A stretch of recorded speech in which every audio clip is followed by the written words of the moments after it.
triple bottom line. Competitive companies are managing social forces through a sustainability strategy, including in their bottom line an assessment of effects on the broader social, economic, and ecological resources of the community in which they operate, and seeking to lessen the negative effects while continuously improving upon the positive ones. Sustainability is often defined as development that meets the needs of the present without compromising the ability of future generations to meet their own needs. 15. This definition appeared in the 1987 World Commission on Environment and Development report that also stresses the role of industry as the main instrument of change that affects the environmental resource bases of development both positively and negatively, and calls for greater collaborations between the private sector and governments. 16. Many companies view social and environmental issues through a triple bottom line, incorporating economic, environmental, and social dimensions in reporting performance. The triple bottom line furthers a company focus on value creation by reporting, not just on the economic value that they add, but also on the environmental and social value that they add, or destroy. 17. The economic dimension represents the financial impact of the organization in contributing to economic viability of the surrounding community and includes the sales of products and services, profits paid to investors or reinvested into the firm, and taxes paid.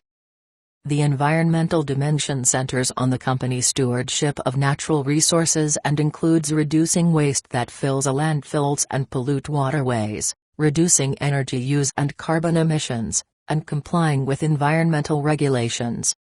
Finally, the social dimension focuses on the influence the company has on people and includes encouraging an inclusive approach to employees, customers and suppliers, respecting the human dignity of the workforce, and supporting community projects for addressing social issues. The real synergy of the triple bottom line occurs when the dimensions interact, providing firms a competitive advantage by improving quality of life for employees and suppliers and by offering different products that fill customer demand. For example, focusing on the economic and social dimensions generates employment, employee commitment, and sales from marketing campaigns for customers to contribute to solutions of social issues. Meyer and Kirby encourage companies to channel efforts through other organizations to address general social issues for which they have no special competence. 18 For example, Procter & Gamble partners with UNICEF to combat the fatal maternal and neonatal tetanus by donating the cost of one tetanus vaccine for every purchase of specially marked Pampers diapers and wipes. 19 The program also offers employees a 3-month paid sabbatical to volunteer with UNICEF, increasing employee commitment and retention for the firm while providing valuable knowledge to a nonprofit organization. Danone addresses the social issue of unemployment and subsequent influence on family consumption through a program jointly managed with an NGO. The company describes the program. The Semilla project in Mexico is a different type of approach. It is inspired by the Danone's experiences in South Africa with Danimal and the Dini ladies, and with the Grameen ladies in Bangladesh, and entails distributing products door to door to create jobs for local residents. This is a perfect illustration of the relationship between economic and social value creation. Adapting to the realities of different countries means taking into account their social concerns and, for the poorest among them, coming up with new distribution models to do as much as possible to create jobs and combat poverty. 20. Likewise, a competitive advantage evolves from a focus on the economic and environmental dimensions that lower costs, protect supplies of critical raw materials, and generate revenue from innovative product solutions.